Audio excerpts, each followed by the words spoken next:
And getting relief to all Americans struggling during the pandemic is one of President Biden's top priorities. But will he get it done with or without Republican support? CBS's Ed O'Keefe has the latest now from the White House. At the start of his first face-to-face meeting with Senate Republicans, the president and former senator said it reminded him of the old days. I feel like I'm back in the Senate, which I like the best of everything I did. But the new president faces a potentially bitter fight over the size of the COVID relief plan and an early test of his campaign promise to work with Republicans. With a price tag of nearly $2 trillion, the administration's plan is over 3 times the size of the Republican proposal. Both provide similar funding for COVID vaccinations and testing, federal food assistance, and to help child care centers.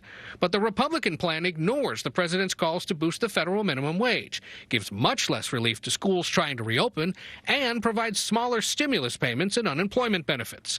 Majority Leader Chuck Schumer said the crisis requires a large investment. It makes no sense to pinch pennies when so many Americans are struggling. But Kansas Republican Senator Jerry Moran, who met with Mr. Biden this evening, made the case for a smaller, more targeted approach. I'm a pretty darn conservative Republican, and to spend this amount of money, I want to make sure it's going toward the relief of Americans. Why have this meeting at all if they're not even going to take seriously what he is proposing? Well, again, Ed, this is an opportunity to exchange ideas, to have a conversation. At least one Republican, West Virginia Governor Jim Justice, agrees the Biden plan is worth the price. We need to go big, and if we waste some money now, well, we waste some money.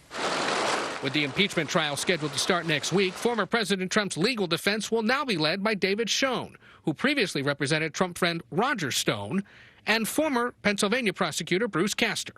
The new team was announced after several lawyers pulled out amid disagreements over whether to play up Mr. Trump's baseless claims of election fraud during the trial. Meanwhile, House Democratic impeachment managers plan to use social media video from the January 6th attack on the U.S. Capitol during next week's trial to demonstrate why they think the former president should be convicted. Nora? Ed O'Keefe, thank you.